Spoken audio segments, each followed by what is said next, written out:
Me acaba de llamar mi asistente y me dice que nosotros calificado un profesor que nos presentamos. Era un profesor que se presentaba en consorcio del IPD. ¿Qué había pasado? Ni siquiera los habían dejado presentarse. ¿Por qué? Porque en los documentos de acreditación, ellos iban en consorcio, está la carta de acreditación, los representantes del consorcio, los poderes de las empresas consorciadas. Y les faltó la promesa formal. Exacto. Oye, pero tuve que ir a mi oficina, le mandé un correo anexando el reglamento, el artículo del reglamento que establece que ese documento es de presentación obligatoria. O sea, es un tema que está acá, en el proceso, que está en las bases. Pero muchas veces uno lee y está dentro y se olvida de modificaciones que están, ¿no? Porque esa modificación se da a partir del 20 de septiembre. Él usualmente se presentaba solo, en este caso se presenta en consorcio y le faltó eso. Son elementos que se deben incluir. Es un tema formal. Mira, mi oferta era mejor que la del otro. Sí, pues, sigue siendo un tema formal. Y dentro del esquema, ¿pero por qué son tan formales? No sé si ustedes, cuando se dan las Olimpiadas o el Mundial de Atletismo, ven que la prueba BD del Mundial de Atletismo es los 100 metros planos. Y la BD del momento es Usain Bolt. Se establece que los corredores tienen que tener muy buen oído, porque ellos deben partir prácticamente con la señal de la pistola. ¿Qué pasa si salen antes? Descalifica. Es lo mismo. Aquí no importa cuán rápido seas, aquí importa que cumplas con las reglas. De lo contrario, te descalifica. Es el criterio que se está manejando. Que es muy formal, lo que quiera, pero es formal para todos. Las reglas son claras para todos. Esa es transparencia. No, que muchos requisitos, que mucha burocracia. Correcto. Puede que sea muchos requisitos, mucha burocracia, pero las normas están para todos. Yo no puedo, no, es que admití la de él porque era más barata. No. Justamente, entonces, para que tenga procedimientos, ¿no? Simple y sencillamente convoco que gane la más cómoda. No pierdan de vista el norte de la ley de contrataciones. La ley de contrataciones no me obliga a comprar lo más barato, me obliga a comprar lo mejor al mejor precio. Dentro de las observaciones justamente yo me percato, ¿qué cosas? Transgresiones de la norma, direccionamientos, requisitos desproporcionales con lo que me están pidiendo. Nunca me voy a olvidar, hubo un proceso, una entidad, creo que era de Arequipa, que estaba comprando o contratando pólizas vehiculares para casi 300 unidades y pedía como mejora a quien le otorgue los SOAT. El SOAT es un seguro diferente al seguro que estás adquiriendo. Te estás alejando del objeto de la contratación. Si lo observó, se dijo, es tan diferente que inclusive el procedimiento para contratar SOAT es otro, es subasta inversa. Por lo tanto, elimina. Son situaciones que se percatan los participantes. Hay veces en que los participantes no revisan bien las bases y luego, vía impugnación, piden la nulidad de todo lo actuado, porque se percata que el comité está pidiendo algo que transgredía las bases. La primera obligación de revisar que las bases estén acorde a lo que establece la norma es del comité.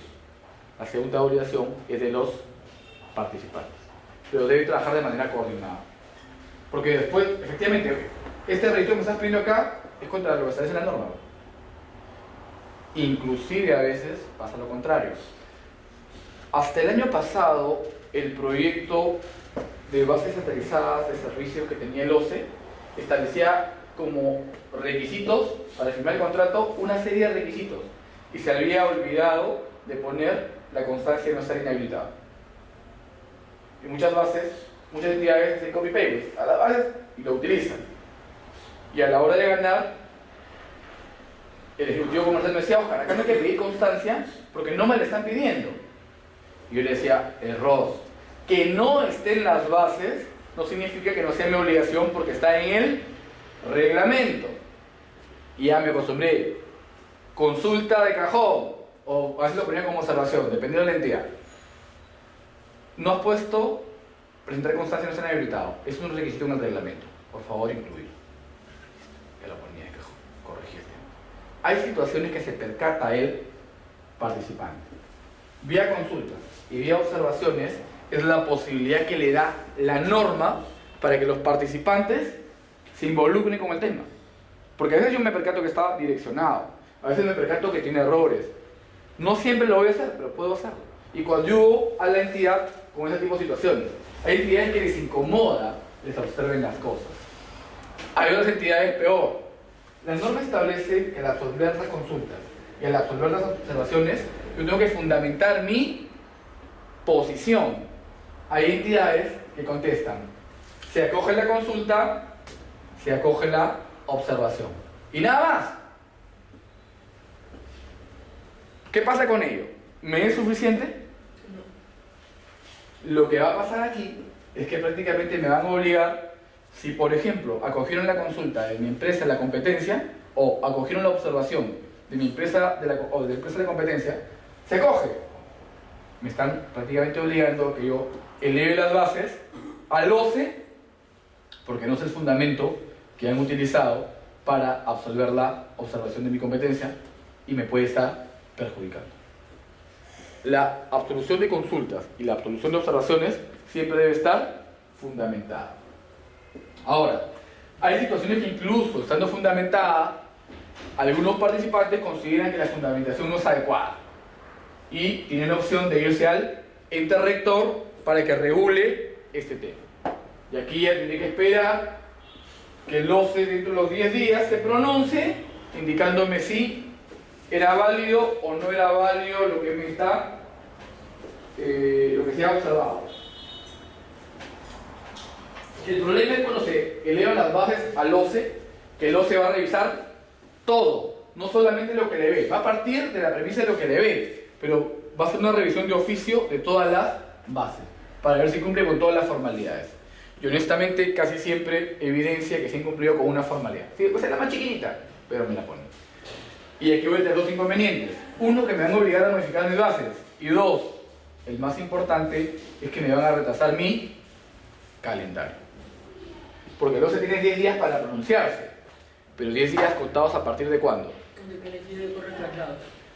Le corre traslado y le adjunta todos los documentos. Porque a veces el OCE, yo he trabajado en Consulcoe, hoy OCE, varios años. La gente de GTN, hoy Dirección Técnica Normativa, cuando está como el plazo por vencer, le pedían otro documento de la entidad. Y la entidad se lo tenía que dar. Y cortaban el tema. Porque a veces ellos también les pasa, por la carga. Y por un tema de responsabilidad lo hacían. O sea, aquí el plazo va a ser 10 días hábiles, lo que puede implicar válidamente, desde que el participante comunica a la entidad, mediante un escrito, adjuntando copia del pago de la tasa ante el OCE.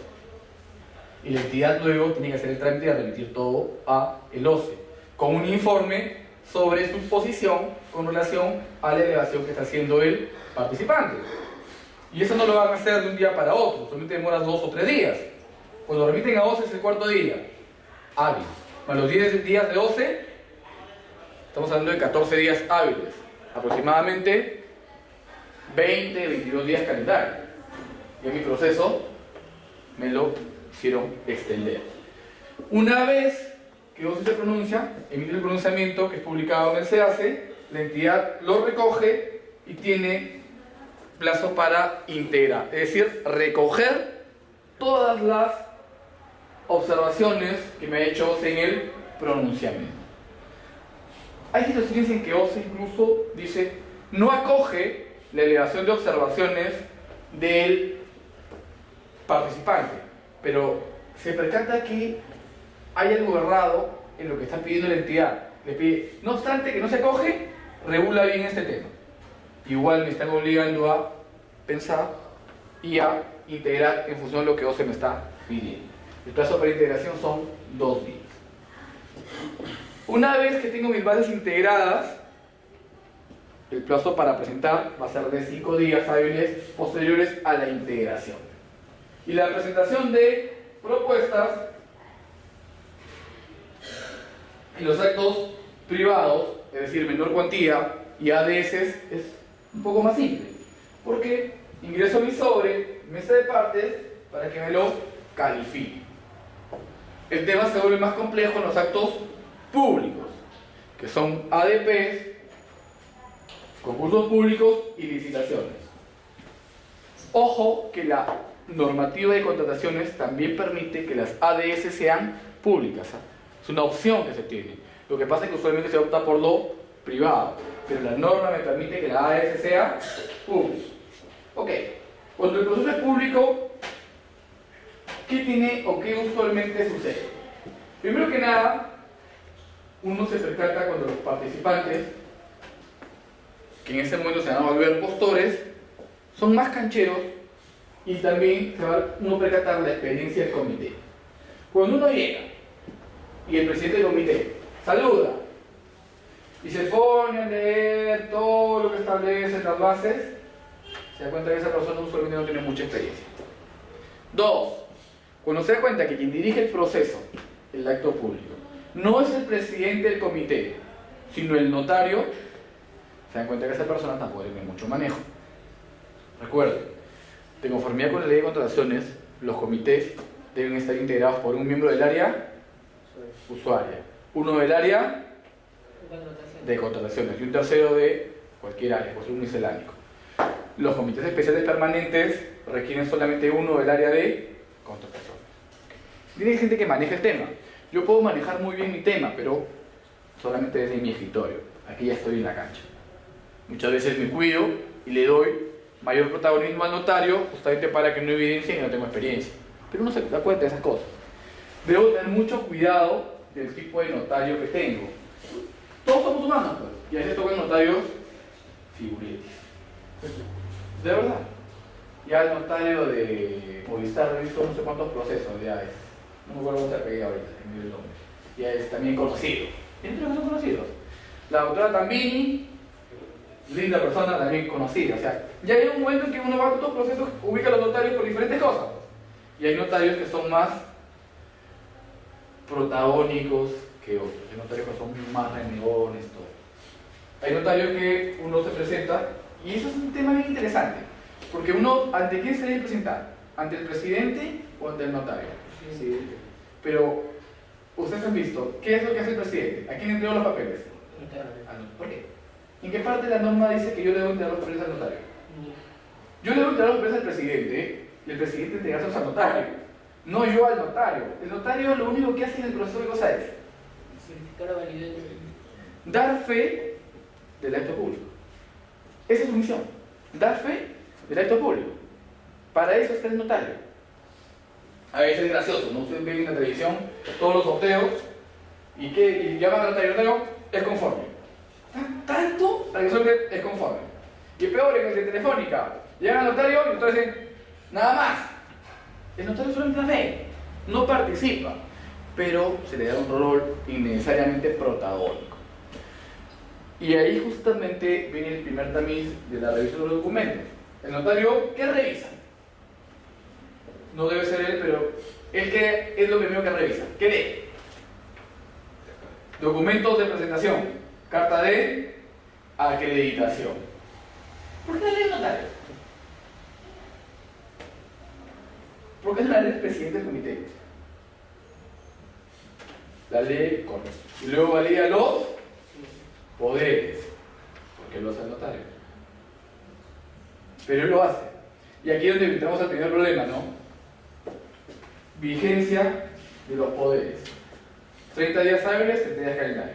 Si fui dirigente, lo puse en las consultas. Y si no lo fui, cruzo los dedos o establezco que mi poder sea 30 días calendario y me cuido en salud.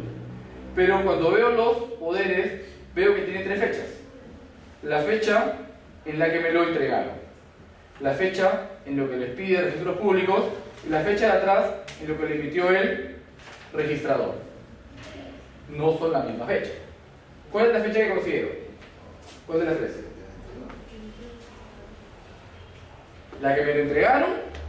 ¿La que emitió el registrador? ¿O la que ya lo tiene emitido el registro público? Y ese es otro problema. Parecen temas simples, pero generan problemas. He hablado con tres notarios Para ello, la fecha de cuenta es la fecha en la que lo emite el registrador, que lamentablemente es 4 días antes de la fecha en que me lo vendrán en el registro público. O sea, ya perdí 4 días. De acuerdo a mi empresa, cada 3 semanas pido copia de los poderes. Porque como no sé qué me va a tocar, qué comité me va a tocar o qué notario me va a tocar, me ocurre salir. Y por eso tengo mis poderes 30 días, dentro del plazo. Porque es complejo. Y lo peor de todo es que es innecesariamente complejo. ¿Qué tiene que ver? ¿Por qué 30 días? ¿Por qué no 60? ¿Por qué no 180? ¿Por qué le hago esa carga al postor? No tiene sentido. Es innecesario. ¿Qué tiene que ver eso con el proceso? ¿Modifiquen algo el proceso? No. Pero con la relación. Bien. Ya pasé mi primer trámite. Luego viene la entrega, mejor dicho, la apertura del sobre técnico. Aquí el comité, ¿qué va a verificar? Primero que nada, los documentos de presentación obligatoria. Porque si no los presento, ¿qué pasa? Me descalifican. Y aquí es donde viene un tema interesante. Primer documento de presentación obligatoria. Anexo 1. Declaración jurada de datos del postor. Anexo 2. Declaración jurada de cumplimiento. Anexo 3. Declaración jurada de conocimiento del artículo 42. Es decir, que sé en qué supuesto estoy impedido con el Estado. Anexo 4. Promesa de consorcio de sede de casa. Anexo 5. Plazo de cumplimiento de la prestación. Gracioso, porque todos son declaraciones juradas. Y nadie va a fallar en eso formalmente, ¿no? Porque no me pasa nada de decir, sí lo tengo, sí cumplo, sí voy a... Es tema formal. Ese es mi primer tamiz. A veces me piden constancias, ¿no? De ser inscritos en tal o cual registro. Pero prácticamente eso lo cumple todo. Salvo que por obvia necesidad. Luego, señala el comité, propuesta admitida. Va a pasar a su calificación. Y aquí en el rubro calificación voy a aplicar, voy a verificar y voy a asignar el puntaje con relación a al factor de calificación que yo haya decidido incluir. ¿Qué factores de calificación se incluyen? Usualmente en lo que es servicios. ¿Qué elementos califico para el rubro servicios? 1, experiencia. ¿Y cómo mido la experiencia? Con facturas. ¿Qué más? Contratos. Con contratos con una particularidad. Contratos con su debida constancia de conformidad. Hasta aquí estamos en lo que es experiencia. El sello de la cancelación de la factura, ¿cómo la acredito? Con comprobante, con el sello de la cancelación por parte ¿De quién? ¿De la entidad o del contratista? de la entidad. Cualquiera. Porque realmente, usualmente, quien cancela la factura es quien brindó el servicio. Hubo un tiempo, no, con el sello de cancelación de la entidad, por supuesto se haya ido, la cancelación, el sello lo pone cualquiera.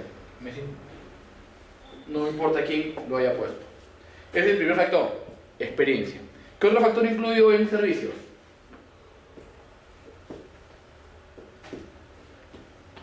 ¿Qué otro factor incluido en servicios? ¿Ah? No. Plazo usualmente viene para bienes, plazo de entrega. Para servicios.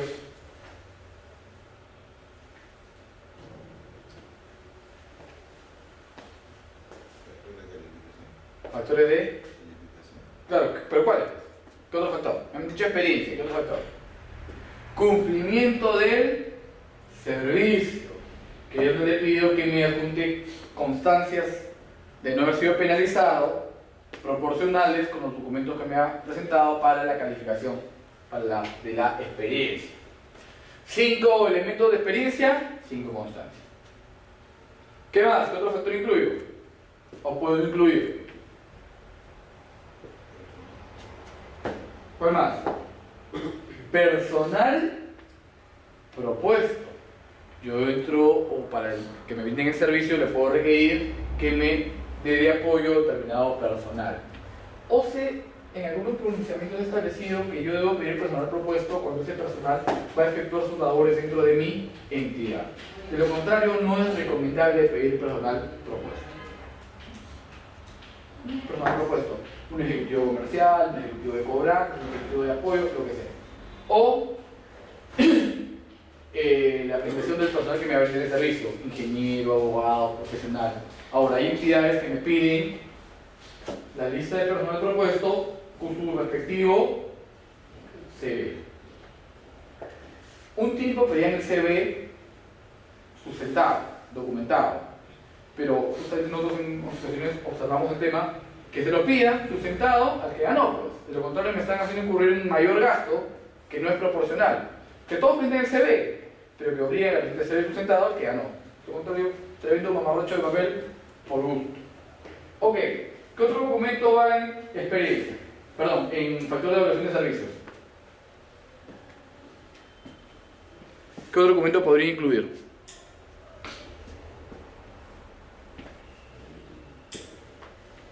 Mejoras. Mejoras al servicio. Plazos, servicios adicionales, capacitaciones, todo esto dentro de rangos. Las mejoras deben ser objetivas y establecidas en rangos de proporcionalidad. Yo no puedo decir, aquel que me dé más, no. Aquel que me dé de 1 a 3, tanto. Aquel que me dé de 3 a 5, tanto. Siempre establezco las mejoras en rangos. Las mejoras en servicios no deben superar los 20 puntos. Factor de calificación para bienes. ¿Cuáles incluyo para bienes? Ya. Incluyo primero experiencia, luego plazo de entrega. Puedo incluir ISO. ISO usualmente para no complicarse lo ponen como mejoras. ¿Qué más?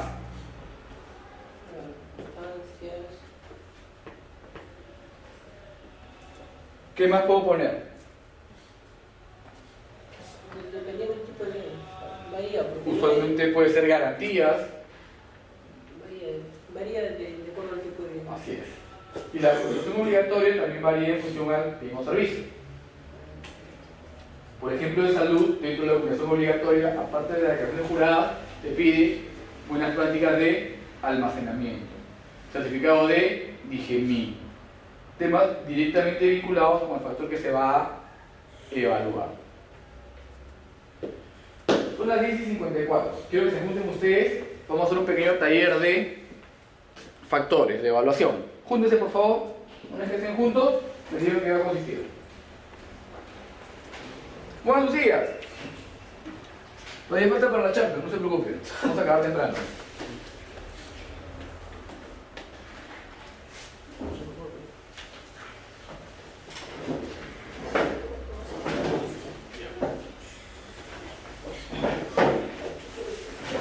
Júntense todos. Doblen, hagan un círculo con las carpetas.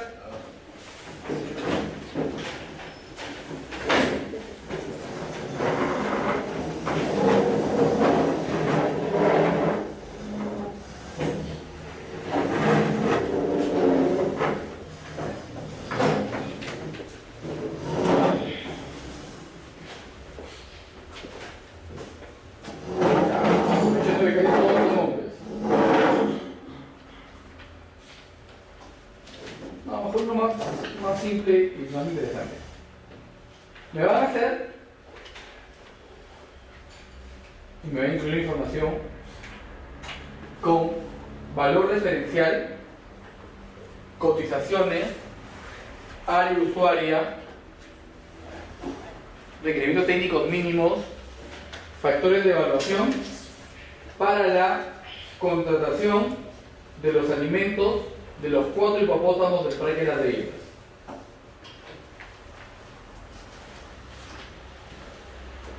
Son 9:56. Tienen 20 minutos. Juntan y piensan. Todos trabajan juntos. Factores es valor referencial, cotizaciones, requerimientos técnicos mínimos, factores de evaluación ¿Y quién ganó? Una empresa con nombre propio para la contratación de los alimentos de los 4 hipopótamos del Parque de las Leyendas para un año. Empezamos.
De base de trabajo. ¿Incluyendo el pack? No, solamente los he traído, sin pack. Bases. Nada más. Y no todas las bases, solamente los elementos Ya no superiores que tiene les he trabajo. traído. Exacto. Ya, artículo 2 de trabajo, ¿correcto? Ingredientes técnicos mínimos, factores de evaluación. Quiero que me pongan las cotizaciones que presentaron, establecieron el valor referencial, el área usuaria, el tipo de proceso, los RTM, los factores de evaluación, quién ganó y por qué.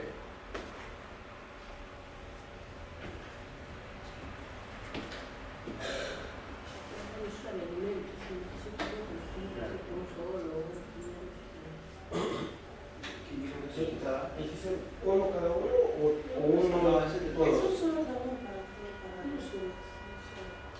Pero el área ¿Quién era el área que estaba solicitando? ¿Quién es el usuario del...? Sí, Ah, O sea, ¿Tú tienes más? todo que ser un bloque, una sola... Yo diría, mira, yo le diría, claro, porque la leyenda es el usuario. no, el área es el Pero en sí el área que... el área sería un ingeniero, puede ser, Servicio de mantenimiento. no, Ese es para alimentos. no, ahí tenemos un ingeniero Un nutricionista especializado para la dieta de un los... ingeniero ¿Veterinario no sería? no, No, veterinario no. Tiene que ser un nutricionista. Generalmente los nutricionistas se dividen en dos, para alimentos para personas y El área para de animales. nutrición del Parque de las Leyendas. Claro. sí, una nutrición.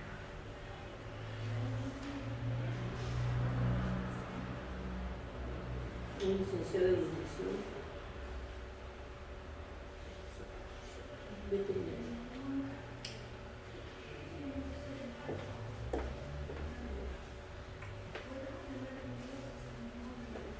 Que come nuestros compañeros.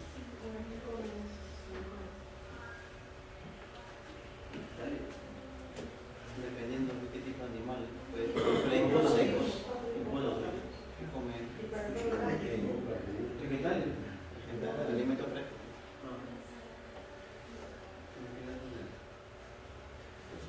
Si vamos a alimentos frescos, vamos a tener que ir a lo que es subastas, porque también están en subastas. Por ahí puede ser, pues, vamos, lechuga, que no pueden comer,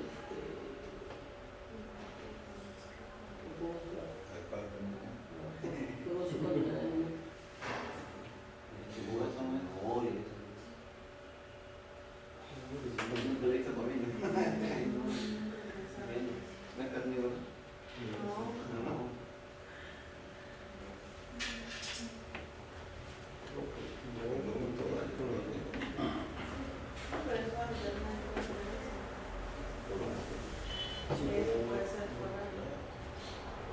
los redes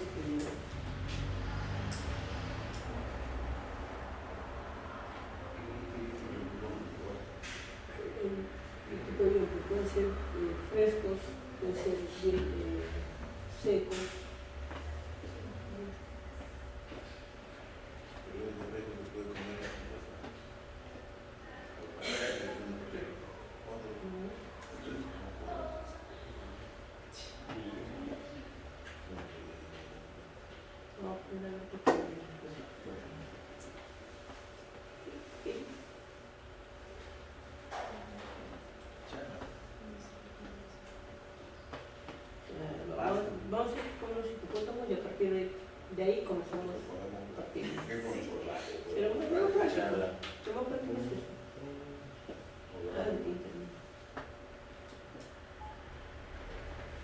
Pasto corto.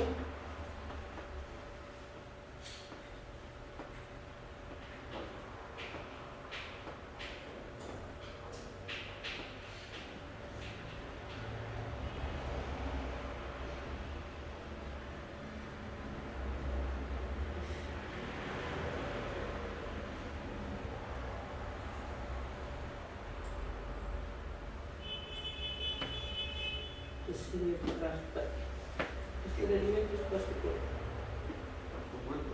Corto.